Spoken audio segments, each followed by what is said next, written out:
Another day of training camp in the books for the Baltimore Ravens, and we dive into updates, injury updates, and more next year on Locked On Ravens. You are Locked On Ravens, your daily Baltimore Ravens podcast, part of the Locked On Podcast Network. Your team every day.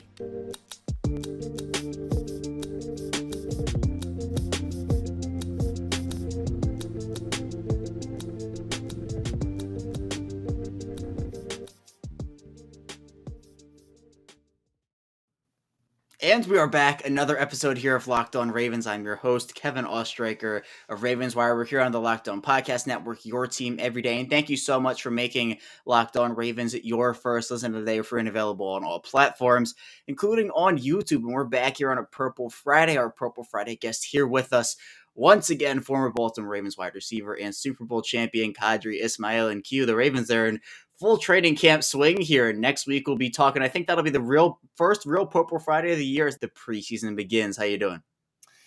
Doing wonderful.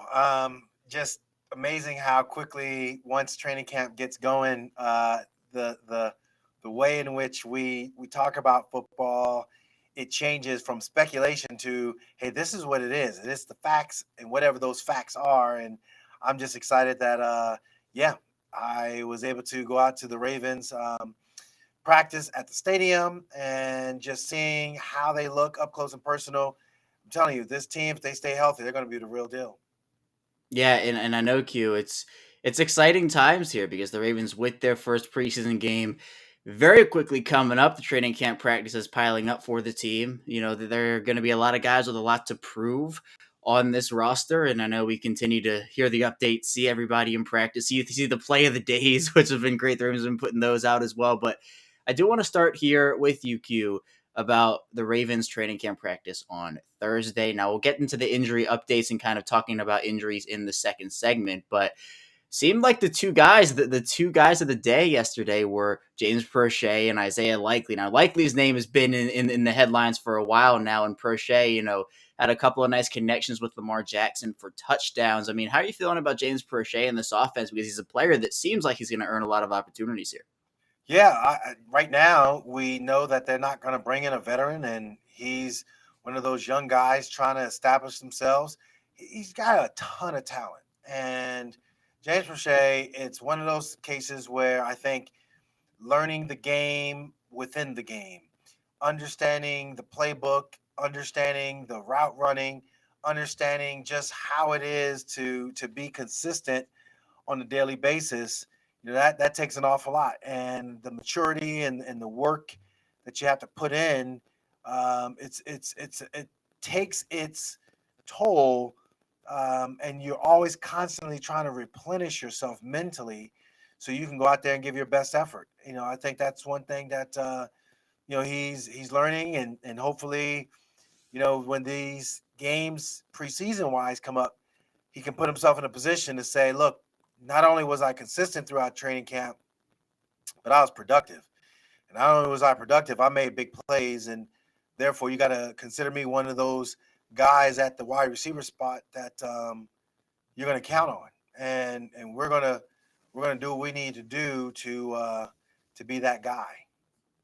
Right, and these wide receivers, I know with the Ravens not bringing in a veteran right now, they have put the utmost trust into their guys, second-year guys, third-year guys. And look, I think that they have opportunities here to really prove themselves and show that, hey, look, this team doesn't need to bring in a veteran. And some guys like James Prochet, I mean, a 60-yard completion around that touchdown from Lamar to James Prochet, you have another 10-yarder as well, the play of the day there that they did. But it seems like for all the good things we've heard about these wide receivers, we haven't heard a ton about Tyler Wallace. It feels like he's kind of been the guy we haven't really heard a lot from. And on Thursday, there was a bobbled play. Lamar Jackson threw an excellent ball to Tyler Wallace. Wallace bobbled it, lost it in the end zone. And Kyle Hamilton had great coverage on the play. Kyle Barber here putting out these updates from Baltimore Beatdown. But again, Kyle saying, that one will hurt. And it feels like, again, I just want to hear a little more from Tyler Wallace. Do you agree? Yeah. So the meritocracy of football, it doesn't matter if you're an undrafted rookie free agent. Clearly, the Ravens have a history of keeping guys, and they've made the ball club and they've contributed mightily to the success of the Ravens, pretty much on defense. But you're going to have a legit shot. If you're a draft choice, they're going to give you every opportunity there is. Go out there, produce, show us what you got. And I think for Tylon, he's in the conversation, but you don't want to be quiet. You don't want to be in the second tier in that conversation. You want to be the main guy. You want to be making noise all the time. Um, yeah, there's special teams, but training camp, show up and all that. But when it comes down to it, there are other teams that have other positions that are a glutton of positions that they might either release, there might be trades. There could be a whole slew of things. And the bottom line comes down to it. You're not just fighting for your roster spot on this team, but you're fighting for your roster spot like across the board. And so for what I see with Tylan Wallace, he's got to produce. You just got to keep on, and there can't be the margin. In other words, the margin of error is so tiny for him to go out there and do what he needs to do. So I just think that overall, yeah, I'm rooting for him. I think he's talented, but I've seen it too many times, bro. So many talented guys, and they don't realize the fine edge between making a play or the play, being ruled incomplete, or an interception, or a incompletion because you didn't run the depth of the route or you didn't separate enough. All those things. You just don't want to be on the wrong side of the ledger when it comes to the decision making and the talk and conversation that the coaches are going to have about, in this particular case, the receiving group. Right, and I do want to say that just because we haven't heard a lot from Tyler Wallace doesn't all of a sudden mean he's a bad player. Like I don't want to have that be what the message is, but I think it'd be great to have him have one of those practices where we're talking about him after, and he's one of the guys who was on that play of the day thing. Because again, for these top four guys, Rashad Bateman, James Prochet, Devin Duvernay, Tyler Wallace, these guys are all going to have opportunities. And again, whoever the fifth guy is, if they have a sixth, whoever the sixth guy is, they're all going to be able to kind of work in and do their thing, and maybe one guy overtakes the other because there's no production from one, and maybe Jalen Moore could overtake a Tylan Wallace if there's no production. So I think again these guys are in a competition, and for Tylan Wallace, I think that again it'd just be nice to hear a little bit more from him. But again, he's a talented player. He's a 4th-round draft pick for a reason, and he's again only in his second season, so there's not really it's all of a sudden all his career's over because we don't hear from him in training camp. That's not what I'm trying to say at all. But Q, we've heard a lot from Isaiah Likely. He caught back-to-back touchdowns in the 7-on-7 drills. I mean, how excited are you for what this team can do with him? Jacked. I am jacked out of this world because I know, one, this is a tight end-centric offense. This is not a receiver-first offense. The way in which they take advantage of defenses is by having multiple tight ends, and that's called bully ball. So I think with bully ball, you need explosive, get down the field, take advantage of the defense, disrupt what you as a defensive coordinator is going to do. When I say that, I'm talking about if you have your base personnel package in the game and your base personnel just isn't going to be able to match up with Lamar Jackson and company, and now you're looking at big plays down the football field, well, that's the advantage for the Ravens. And I think Isaiah Likely, I know Kohler is out. He's going to, at some point in time, we'll see, be back.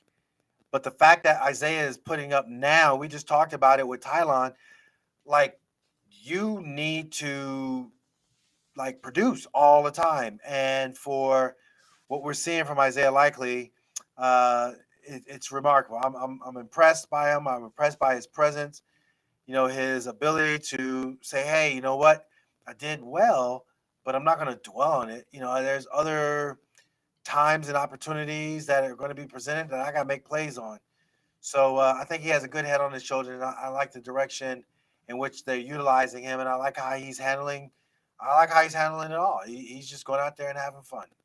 Yeah, and I'm excited to see him in the preseason and kind of how the Ravens experiment with using him all around, and obviously the regular season too. But I think the kind of the first glimpses of him in a Ravens uniform in NFL action, we'll see the Ravens kind of experiment with can you play over here? Can you play over there? So that'll be really fun. But Q, someone who a lot of people have been impressed by this offseason, this training camp, is Odafe Owe. And I think a lot of people are expecting big things from him. He's this new, shiny number one pass rusher on this team now. I think he has that role.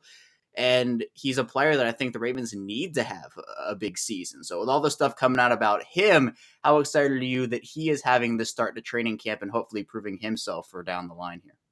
Ooh, I mean, come on now. Like, I just look back at the Kansas City game, okay, and we just see the impact that he made. The fact that there is the training that he's doing now, which is in line with my understanding of, what I call the singularity flow. When you have, the more spiral type energy training versus that linear force, reverse gear movement training. I think the sun is about to shine, the clouds are dissipating, and whatever other analogy I can use from a weather standpoint, I'm very excited. I think um, this is a good opportunity for him, and I think with McDonald as the coach, I think there's something there that I really can't put my finger on just quite yet. I just think that he has the attention, if you will, of all the players, and including Adafe. Yeah, and I think again having this new defensive mind in there is the defensive coordinator. I don't think we're going to see a complete shift away from what Don Martindale did, but this is Mike McDonald's defense now. We're going to see a lot of different things, and I think it's a good. I call it a breath of fresh air. I don't think Don Martindale was a terrible defensive coordinator. Like, he was a very good one. But I think that, again, it was just time for some new ideas in there. And I think McDonald's going to do a great job. And with players like Owe and this defensive coaching staff, I'm very excited for what they can do with him, definitely. But we'll head into our first break here on the show. Coming up, we're going to be diving into injuries from training camp, talking about Thursday's injuries, a couple that happened earlier on in training camp as well. So be sure to stay tuned. We still have a ton to talk about here on Locked On Ravens. But first, I do want to tell you a bit about Dave. And of course, hindsight is 2020, and you can't change the past. What if you could get a little help from your future self? Maybe you'd ask to borrow a little cash, but now you actually can do that with Dave. Dave is the banking app that can help you get up to $500 instantly with extra cash. That's more money to fill your tank, buy a wedding gift, or even catch up on bills. You can finally tackle those expenses that have been stressing you out without any hangups. There's no interest, no credit check needed as well. Millions of people have already downloaded the Dave app to get the financial relief they need with extra cash. So if you're in a pinch and need some extra help, download Dave and think of it as a helping hand from future you. Download the Dave app from the App Store right now. That's DAVE. Sign up for an extra cash account to $500 instantly. For terms and conditions, go to dave.com/legal. Insurance usually banking provided by Evolve member FDIC. The future you will thank you. We're back here with our second segment of Locked On Ravens. Kevin Oshek still here with Qadry Ismail and Q. The Ravens had been relatively healthy so far throughout training camp before Thursday, but they did suffer their first major injury, as John Harbaugh did say, and we saw that Vince Biegel did get carted off the field.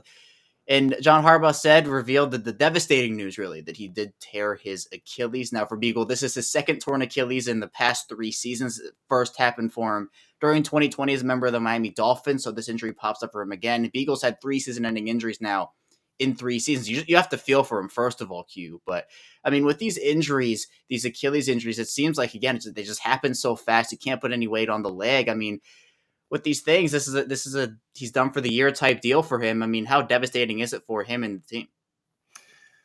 Well, I think first for him, it's certainly crushing because you work so incredibly hard in the off season to put yourself in position. You're sacrificing so much, and when you feel like, yeah, I'm ready, you just know it, and you just go out there and just let it all out. And then to have an injury that is season ending, similar one that you had before, my thoughts, I know for a fact when you do heels down training, reverse gear movement, and this isn't a smug smile, but I'm smiling because I did it. I have an Achilles rupture, and I know when the doctor was sitting there, he's like, oh, we don't know why it happened, but we know basically, it could potentially happen to the other leg too. Well, the ligaments get weaker, and none of that's accurate. What happens is that when you have a collapsed arch and the inside navicular bone of the foot gets weakened, and you don't have that good strong structure and that good way to load and land on your foot, you're just putting yourself at risk. And so unfortunately he has to go through the rehab.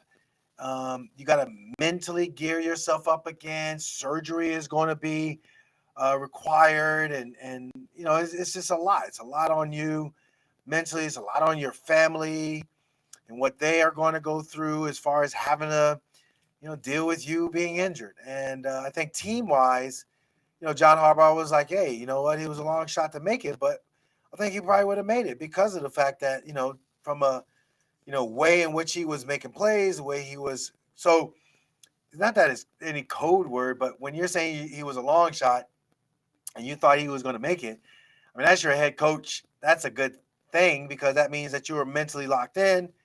They must have been talking about you in a positive, and they were saying, okay, we could pencil this guy in. Let's see what he does in some of these preseason games.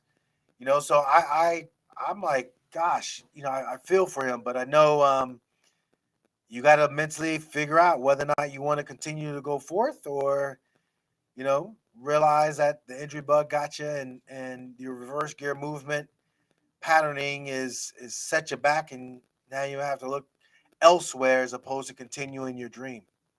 Yeah, and it is crushing for him, definitely, especially to have two Achilles tears in 3 seasons. That's just, it's brutal. And especially because it felt like he was one of the standouts of camp so far. We had heard about him a couple of times, and it felt like with the Ravens having some opportunities at the outside linebacker position, and we'll dive into that a bit in the third segment, Q, it just feels like he had an opportunity with his versatility, the inside outside versatility. It felt like he could have had a role. So it is unfortunate there for him. And again, I wish him a speedy recovery, definitely. But another guy who got injured on Thursday, Q, was Tyler Linderbaum. Linderbaum ends up going down and is able to walk on his own power, luckily. But John Harbaugh did say he's going to be fine, but Harbaugh did describe it a little bit. He said he got stepped on. It was a physical drill, came up a little sore. They've looked at it, x-rayed it. They'll do an MRI to be sure, but all indications that there's nothing serious at all. And obviously, you never want to see anything like this anyway, even though John Harbaugh did say he's going to be fine. It's always a little bit of, oh, okay, we're going to still hope he's going to be okay. You want to kind of hope that way. But with these practices, Q, these what hopefully for Linderbaum is a minor injury. We've seen Kyle Hamilton and a bunch of guys have cramps. We'll talk about that in a minute or two. Are you confident that Linderbaum will be okay here? Again, we don't really know what happened, but you kind of hope he is because with the center depth, it's going to be Patrick McCary and Tristan Colon if he's not. Yeah. So, whew, I'm sitting here holding my breath because I think with Linderbaum, you have a strong offensive line that's going to be amazing. And remember, they changed up camp. You got to be more calloused as far as like taking advantage of heat days and padded practices. They started off slower. They did a whole presentation on when to eat, when not to eat, when to rest, when not to rest, why these times of the day are better than other times of the day to do your different recoveries. Why? Because you had these major injuries and you're attacking it from a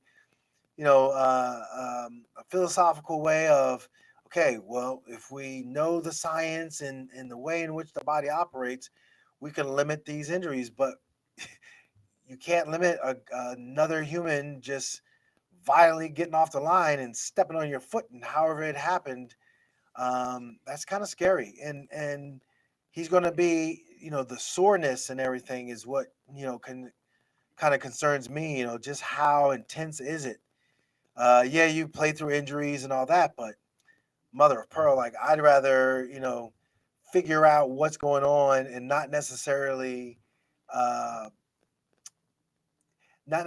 be so quick to, go into my first year feeling like, oh yeah, I could tough it out, because there are going to be those other injuries. They're going to be, your hands or shoulders or whatever that's going to be sore. You need your foundation, your feet to be healthy going into the year. So yeah, next man up. Let's see what McCary and Willie Cologne could do. I'm hoping and praying that things will be okay. Yeah, and for him, it seems like he will be okay. Obviously, you never know. It's not 100% and everything. You kind of want to keep your eye on it. But now it becomes a situation of even if he is like, he's like 90, 85% good, you're going to trot him back out there for practice. You're going to trot him out there in the first preseason game, or do you really want to take we're going to be cautious, we're going to be really, really cautious approach and maybe not play him in the first preseason game because that's less than a week away here. So you have to kind of think of that about that because look for Linderbaum, reps are extremely important now. Getting used to the NFL game as a rookie here as a center, kind of getting chemistry alongside that line. But again, do you want to kind of hold him out for a week, kind of hope he's 100% good when he gets out there the second week? So a bunch of things to look at, but all indications right now at least point to that it'll be fine, but just something to keep an eye on overall. Also, Ben Mason leaving practice a little early too, so that was something that happened yesterday. But Q, speaking of holding guys out, it seems like Devin Duvernay here, the thigh bruise suffered during Saturday's training camp practice. Some people might be saying, "No, it's just a bruise." Go, you can get back out there. But these thigh bruises, they can be a little tricky. Q. So a thigh bruise, it's a contusion that basically just you have a deep bruise, and obviously I believe it's just off to the side of his quad. Um, and for a receiver, that push off, that explosive start, and then sticking your foot in the ground and making a cut, like that contraction is happening so violently. Um, Goodness, I wouldn't want to have that. That's like a thigh bruise or hip pointer, as we would call another type of injury as well. That's right on your pelvic ridge, and you get like a bone bruise on there. Like you just can't do anything. You feel miserable. You just like in so much pain. And I think for a quad, it's the same thing. So they got to be careful. And I can see that they're using these last few days just to kind of like make sure, hey, it doesn't become something that can linger throughout the time. But another man's trash, another man's treasure. You get an opportunity because of a guy going down, and so let's see how it all shape out. Yeah, there have been guys getting more opportunities now with Duvernay being out. I still think Duvernay has a huge role when he comes back. I mean, he's right now at least the de facto number two guy on this offense based off of everything. So we'll head into our final break here, though, on Locked On Ravens. Coming up, we'll talk a bit about the outside linebacker position and more from training camp. So be sure to stay tuned. Still a ton to talk about here on Locked On Ravens. First, though, I do want to tell you a bit about Bet Online. And Bet Online is the fastest and easiest way to check in on all your betting needs. You can find all your favorite sports and events at the number one online source for odds, lines, and games. You can find reviews and news of every league, including Major League Baseball, NFL, NBA, NHL, combat sports, esports, and even golf. And Bet Online continues to be the top online resource for all your sports wagering information, from live in-game betting, scores, and podcasts. They have you covered. As a Bet Online today, use mobile device to learn more about the action happening today. Bet Online, where the game starts. We're back here with our final segment of Locked On Ravens. Kevin Allstriker still here with Qadry Ismail and Q for training camp. Again, a lot goes into everything, but teams are always looking to improve their roster. And look, injuries do happen. We've seen ACL tears happen for other teams. Obviously, the Ravens going through a major one here with Vince Biegel and his Achilles.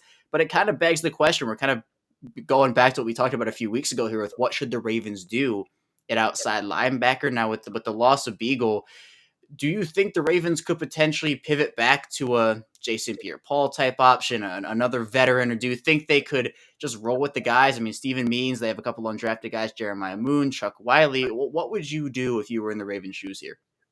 Yeah, I think the Jason Pierre-Paul is intriguing. It depends on really a guy his caliber. It's more along the lines of, hey, can you sit back and chill? We're gonna make sure other guys kind of get in and see where they fit in before we bring you in. Does that process speed up because of the injury? I'm curious about that. Um, but then I'm also curious about how the other guys are doing, and if it is a scenario where it's like, hey, we'll keep him on the side, and we'll just see where he's at. Those are some real strong options. because you're going to get a chance to play some of the quote unquote younger guys. You already know what you're going to get with Jason Pierre-Paul, but you're going to get an opportunity to go with some young guys and see. Yep, we need to go ahead and make a decision, whatever it might be. But I don't see anything happening between now and Thursday on the first preseason game. Yeah, I think it's a difficult thing to manage in some aspects, Q, because you want to see what you have on the roster. We've talked about this with the wide receiver position, where it's not like you just want to force a veteran in because you can. You don't want to sign someone just because he's there and you can do it, and that's that. Because the Ravens have talent at wide receiver, they also have some talent at outside linebacker, but. Again, is Steven Means going to be that guy for you? Is Jeremiah Moon going to be that guy for you? With Jason Pierre-Paul, it's almost like the Des Bryant situation, it feels like, where they kind of have him on the back burner type option where if they need him, they can bring him in. They're familiar with the whole visit and everything. So if they feel like they need to add that veteran, Jason Pierre-Paul could be an option. There are also potential trade routes they could take. I know that Jacksonville has some guys that they could potentially be putting on the trade block. So whatever happens there, I think that they have options. But right now you're looking, if Tyus Bowser isn't ready for week one, you have Odafe Owe, you have Dalen Hayes, you have Justin Houston. That's kind of what it is right now. But speaking of Tyus Bowser, Q, John Harbaugh did give some updates on the PUP guys and seemed pretty positive overall. I mean, he said that he feels that Ronnie Stanley, Marcus Peters, Tyus Bowser are doing really well, but of course the team is in no rush to hurry them back, so no return within the next week or so. Dobbins himself, though, we've kind of heard, we've seen he's in a hurry. John Harbaugh said there is the potential he could do work on Monday. It depends on what the doctors think and everything. So there is that potential. And then Gus Edwards a little bit further out. Does that update give you encouragement? I think all of it gives you encouragement because you didn't hear the dreaded phrase, well, we had a setback. So it seems like everything is going according to plan. It's a testament to, the Ravens training staff. I think it's also for J.K. Dobbins. So, I know it is great to be out there, fresh legs, the whole 9 yards. You're a young guy. You want to reestablish your alpha in a running back room, but it's a long season. And if I'm John Harbaugh, I'm like, yo, we love this energy of you want to get back out there. But I need you during, like, not at the beginning of the year, but I need you during like November, December into January. That's where the rubber meets the road. That's when, all jobs are on the line. So for him now, I love the enthusiasm. Don't get me wrong, but I'm also saying if I'm John Harbaugh, let's just chill out and let's see how it plays out without you feeling like you're going to put pressure on me and my staff to get you back out there prematurely. Right, and I think for Dobbins, look, if he's ready, he's ready. Like if he's able, if he's 100%, that's great and that's awesome. But again, it's the whole thing for me of rushing back because I just think that is not the smart option for the team or for the player. But I do love the competitiveness of J.K. Dobbins, even if he is out there doing an individual work. That's awesome. If then he feels like he's ready, the doctors feel like he's ready, and that's great. But I think again, this is a team full of competitors, of guys with strong wills to win and be great. We know with Lamar Jackson how much of a competitor he is, how much he wants to win. I think that rubs off on guys, and these guys want to go out there and fight for their teammates definitely. But Q, we did talk a bit about injuries, and I wanted to talk a bit about the cramp situation because I know that look. Cramps are real and they happen throughout the course of training camp. And I know that Kyle Hamilton had those cramps. You have a couple other guys too. And so I wanted to ask, it's kind of a two-parter here. One, I mean, for those guys, for Kyle Hamilton and everybody who was dealing with cramps, because again, Ravens practices over these past couple of days in the afternoon, they've been scorchers and cramps can happen there. What does it mean for those guys? And also, Q, for your training camp experience, did you ever have to go through those cramps and how did you kind of go through them?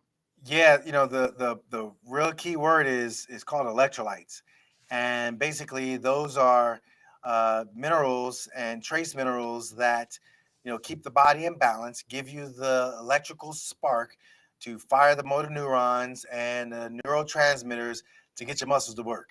And when you're deficient in it, now all of a sudden your muscles don't work correctly, and you get what is called a cramp, where now that signal is kind of bypassed, and your leg or wherever gets locked up. And if you're really dehydrated, you don't have the proper fluids to kind of give your body that good, positive, electrically charged energy.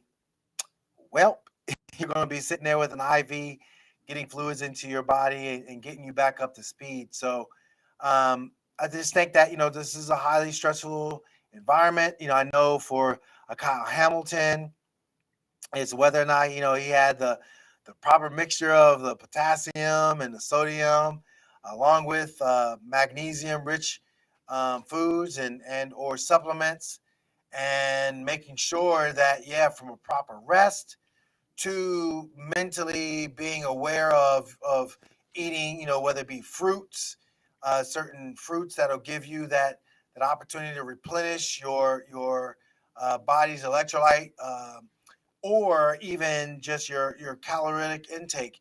So, like in training camp, I remember you asked about, back in the day. I remember I'd go in the morning and I'd weigh 203. I'd come back out, and if it was a day like this past week, I would be like, so if I'm 203, I'd be 198. The next time I'd be 194. I would just drop that significant of weight. But then you realize I gotta, put more energy into me, meaning that I gotta replace what I had, and now you're eating, whatever extra, whether it be, watermelon, cantaloupe, blueberries, bananas, apples. Then you're just loading up on your proteins and stuff. For me, I was a supplement guy, so I was having my trace mineral drops. But all those things, go to helping you like recover. You got to be in position to recover, and you don't want to be that guy that because you weren't paying attention, you now are sitting there and you're out of practice because of a cramping situation. Yeah, so that balance is important. The whole replenishing and getting all the nutrients and proteins is very important. But Q, final question: when the pads come on versus when they're not on, based off your experience, obviously being a former NFL wide receiver, what's the difference there? Like, what is the difference between just having the pads kind of off, doing the whole early training camp aspect, and when the pads come on and that physicality starts to get amped up a little bit more? So if you're in pads and the intensity, you know it when you walk in that locker room and you see on the whiteboard, or nowadays I guess you're going to see it on your app on your phone. Well, you know that there's just it's a temperature change in the locker room, and it's like, all right, bet, here we go. If you're a receiver, the DB is going to have a lot more jamming at the line of scrimmage space to kind of hold you from getting upfield because you're going to have shoulder pads on. D lineman, now you know that the offensive lineman is going to be wanting to hold you or push off and block the living beep out of you because he got pads on now too. Those moments where you thought, yeah, you don't have pads on it. Yeah, okay. Yeah, the speed of the game, sure, you get the mental rep, but boy, you add in that extra element, you would, I don't know, maybe 10, 12 pounds extra could be put upon you that you got to wear, maybe more, give or take.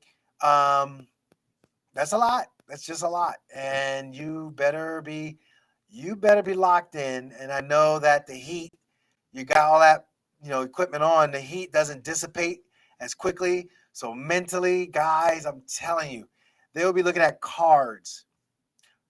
You're gonna go here, and they'll do it wrong. Why? Because of heat.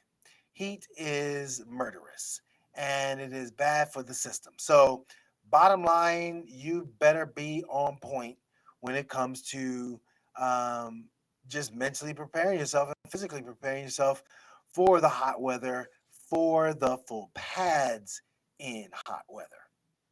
Yeah, it's a difference. It's a shift too. I mean, it just feels like what we saw from the Ravens and the videos they put out earlier. I mean, it just felt like a shift. You mentioned it, like everybody was happy to get the pads on for the first day, and then it's go time. It's time to prove to the coaches, and everybody talks about even the players and the coaches in the press conference. That's how Can't wait to get the pads on. We'll see what happens when the pads come on, because again, it is another aspect, another way for this coaching staff to see what they have, way for these players to figure out what are some strengths, what are some weaknesses to work on. So I think there's a lot that does go into that, definitely. But Q, thank you so much for joining me here. That's all I have for you today. And again, man, preseason, it's creeping up fast here. Again, less than a week to go to the Ravens' first preseason game. I mean, football is back here. Football is back. Preseason is going to separate the wheat from the shaft, and we'll see who is going to be on the final roster. But we got a lot of evaluation left to go. Absolutely. 3 preseason games for this team, all very important. And of course, training camp for the next couple of weeks, too. Thank you again, Q. That's all I have for you here today on Locked on Ravens. Thank you so much for tuning in. Be sure to subscribe to this channel, like this video. Be sure to follow us along in audio form as well. Coming back on Monday, we're going to be diving into more training camp talk as well. Talk about the preseason a bit, too. So be sure to stay tuned for that, and I will see you back here on Monday.